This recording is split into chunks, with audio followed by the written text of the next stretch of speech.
uine n-alea putere într-o not m-am pierit, fără să știu nici cum, nici unde. Cine dar l-a găsit? Cine a dus alunele astea? Logofeții spun că baba o strigară de la poartă să surnească mai degrabă când înlocui cine vine. Un voinic străin, el spune: împărate preînălțate, eu vi l-am pus în alune. Zice atunci împăratul, cum voinice și cu cale a ajuns inelul fete în mâinile dumitale. Împărate preînălțate, ia ca cum și ia ca cum, dar țiganul nici mai știe, fața lui ei nu mai scrum. Împărate luminate, cum poți ca să-mi strici atârul? Eu am omorât toți zmei, cum țigane cu satârul. Mă înnec dacă l-ați crede, dar la fețe tot îmi schimbă.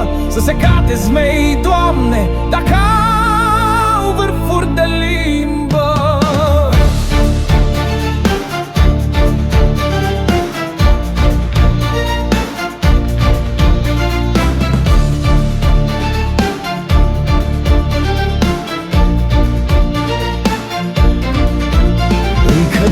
Și cei dreptul nici la unul nu era, și Călin atunci le scoate și le arată în basma. Împăratul poruncește ca să aduc un armă sar și de coada lui să lege pe țiganul bucătar. Și de coadă-i mai legear lângă el un sac de nuci, ca de o nucă o bucățică, astfel îl făcu hăbuci. Și acum tu, voinice, zise-mi fi ginere, ba nu, altă fată, împărate, tare dragă îmi căzu.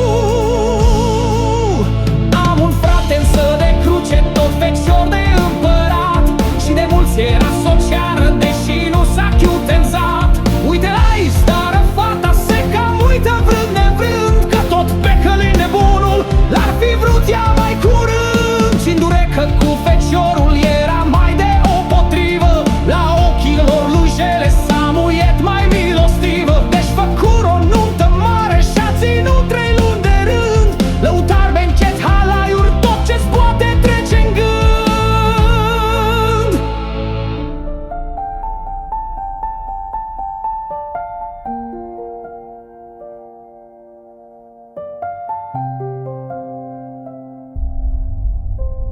Ce nu era, dragă Doamne, era nuntă împărătească, dar acum mă duc, le zice, pe-a mea Domnul s-o păzească. Nici nu știu cum e, cum nu e geaba fratele-i de cruce, geaba tânăra mireasă, îl mai țin cu vorbă dulce. Dori, Doamne, și nici știe cum l-apuc-un doravan, că de când n-o mai văzuse, se scursese 7 ani.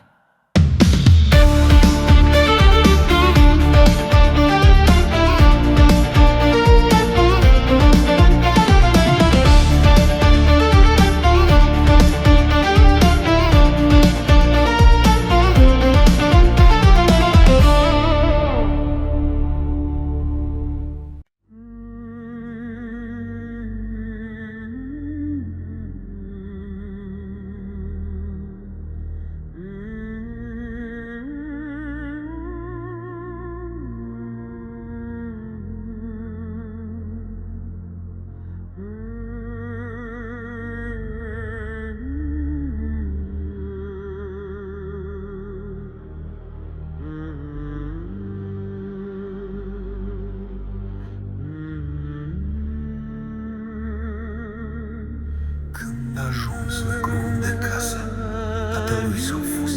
El văzut palate mândre, în livezi mărețe pus, și pe câmpie goală, el văzut de vit o ciurdă, după ea copil călar, cu un ciomac în mână zburdă.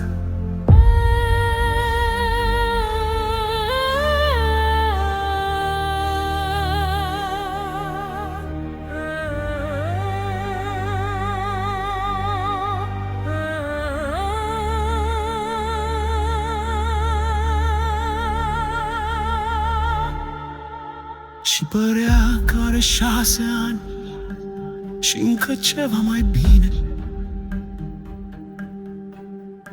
Bună vreme, măi băiete, mulțumim voinic străine.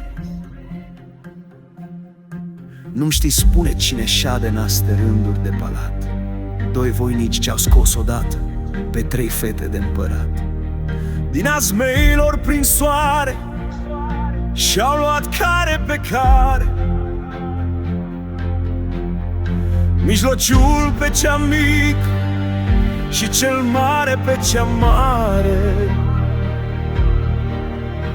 Dar cei cu cea mijlocie la găină au pus-o ei, și să vezi, voinic străine, că eu sunt feciorul ei. Mama-mi spune câteodată, de-o întreb acuiz eu, că s-a lui Călin nebunul, cine o mai fi, nu știu zău. Când aude numai dânsul, își știa inima lui, că să iertați dumneavoastră de era băietul lui. Da, mă rog, ba de ajutăm să dau vitele în ocol. Înserează stele, umplu tot seninul lin și gol.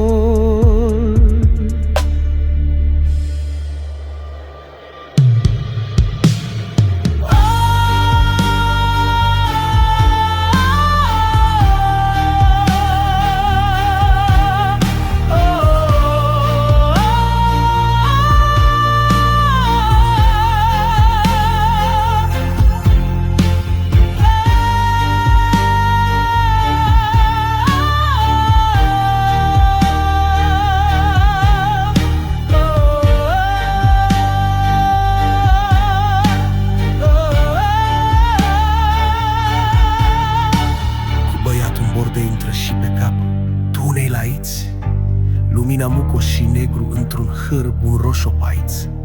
Se coceau pe vatra sură 2 turte în cenușă. Un papuc e într-o grindă, celălalt e după ușă.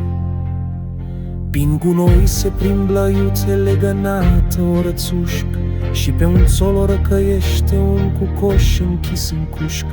Hârâie în colț colbăită, noduros, râșnița veche, în cotlon întoarce motanul, pieptănându-și o ureche. Sub icoana afumată unui sfânt cu comanac, arde în candelă o lumină, chit un sâmbure de mac. Pe a icoanei polițioară busuioc uscat și mintă, împlu casa de o mireasmă pipărată și prea sfântă. O beșică în loc de sticlă e lipită în ferăstruie, printre care trece o dungă mohorâtă și gălbuie. Cofaie albă cu flori negre și abrat miroase apa, de lut plină rezimată stă pe coada ei o sapă. Pe cuptorul uns cu humă, călinaș cel mititel, sugrăvise cu un cărbune, un clapon și un purcel, cu codița ca un sfredel și cu fuse în loc de labă, cum îi se ședea mai bine purcelușului de treabă. Pe un pat cu baie numai doarme tânăra-i nevastă, în mocnitul întuneric fața ei lângă fereastră, și tot sufletul din trânsul pare atunci că și-l înhoalbă, și-l adună în ochi de trece peste fața ei cea albă. El s-așează lângă dânsă, fața ei o netezește, o dezmiardă cu durere, o sărută, o drăgostește. Pleacă gura la urechei, blând pe nume el o cheamă. Ea deschide somnoroasă lunge gene de aram, și adânc la el se uită, îi se pare că visează. Ar zâmbi și nu se încrede, ar striga și nu chiutează. El din patul i-o ridică și pe pieptul lui o pune. Toată viața îi se adună, n-ale-i sunt rotund și june. Ea se uită și se uită, mută, un cuvânt nu spune, doar râde cu ochii în lacrimi, speriată de o minune. Și apoi îi sucește părul, n-ai degete subțire, și-și ascunde fața roșie pe-a lui piept duios de mire. El ștergarul îl desprinde și-l împinge lin la vale, drept în creștet o sărut pe-a ei păr de aur moale. Și bărbia ei ridică, s-uită în ochii plini de apă, și pe sânul i-o desmeardă și din gură se adapă.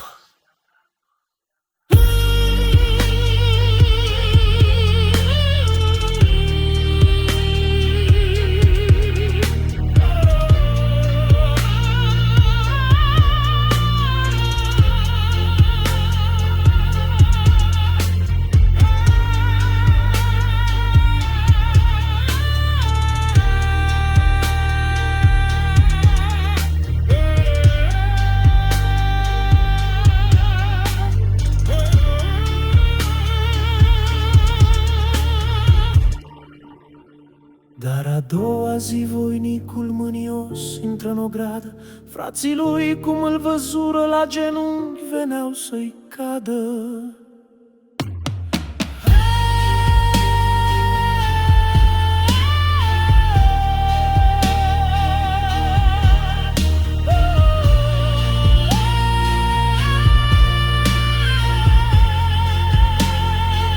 Iartă, frate, căci greșeala zău de mult ne apasă pieptul. Ba nu, fraților, li zise să vedem ce e cu dreptul, să facem o boambă mare, să aruncăm spre cer în sus și tu străi să stăm sub dânsa pe când vaca de sus, să vedem ce-a să gândească Dumnezeu și ce-a să zică.